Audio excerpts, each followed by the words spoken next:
My first experience, I went to this abandoned trackage way that everybody had been going to, and I just went over to look at it and saw that there was a hole in the fence and decided why not. It was pretty magical. I decided that I couldn't stop then.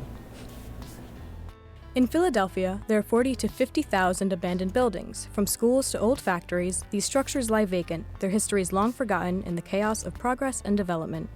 Often, they are seen as a public nuisance, but to some, they are a blank canvas. It's hard to explain, but there's something about it that you wouldn't get doing anything else. I don't know if anybody here's been on the Reading Viaduct, but most Philadelphians have, I assume. It's like, that's cool the first time you go, and then you want more of that, and then more intensely. Mostly because of the excitement that come with it. When I explore, you can say I'm a loner. Most of the time I explore is to clear my mind. The visual high that I get from seeing something so massive in an advanced state of decay is just amazing. These individuals feel inclined to preserve their experiences with art and photography, illustrating history through modern mediums. They are urban explorers. I was spray painting, just tagging, just put my initials on wall. Then when I got to photography, I started getting better with spray painting, doing more art. When you're a photographer or doing videography, you'll have like a good imagination. And you know, going to abandoned houses and stuff like basically help you make that happen. I started when I wanted to branch out. I saw a picture that this photographer Justin Wolfe took of the Divine Lorraine. When I started, it was like, I love this building. I was obsessed with the Divine Lorraine. Tell you everything about it from any year, what was happening, who owned it, what was going on inside, something about Father Divine's life or why he imposed some really weird, strict moral rules on the building and the people in it. And I just decided that I wanted to be there and all those other places. I love Philadelphia.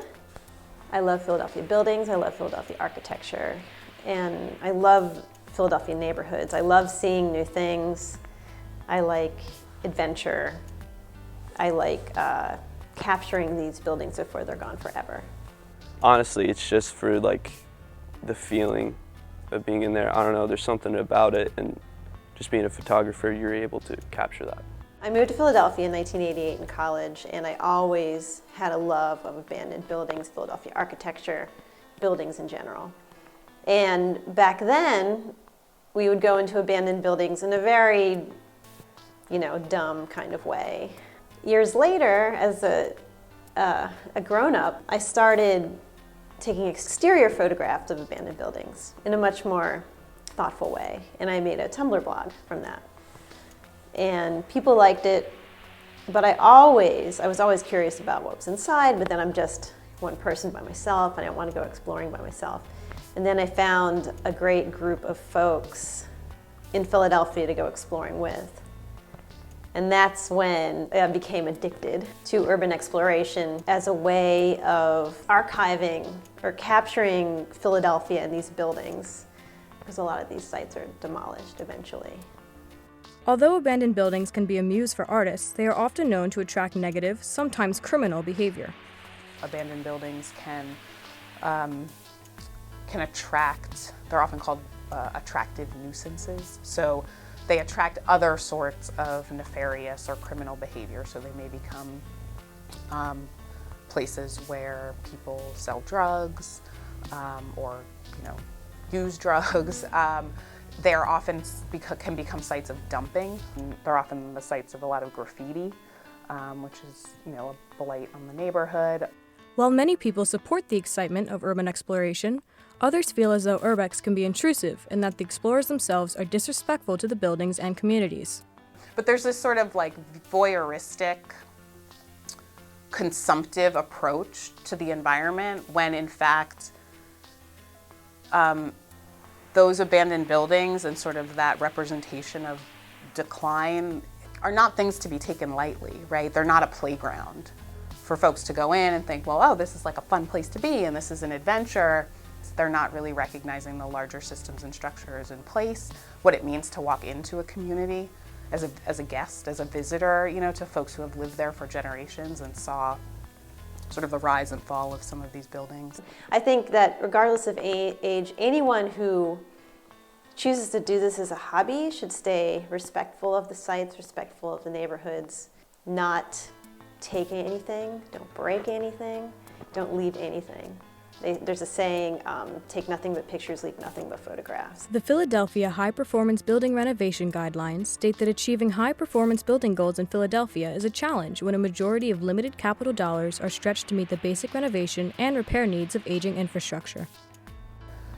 In the case of schools, there is a very strong attachment, even for people who understand that a school in their neighborhood may have needed to close, even if they're not happy about that. Even for folks who are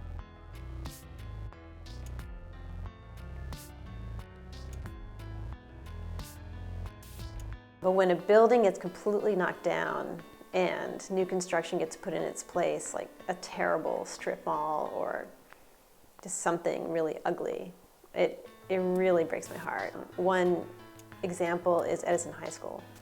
Edison High School was like a castle. It had gargoyles on it. And then they just knocked it down and they're putting in like a Burger King and all this, probably a dollar store, and like all this terrible new construction.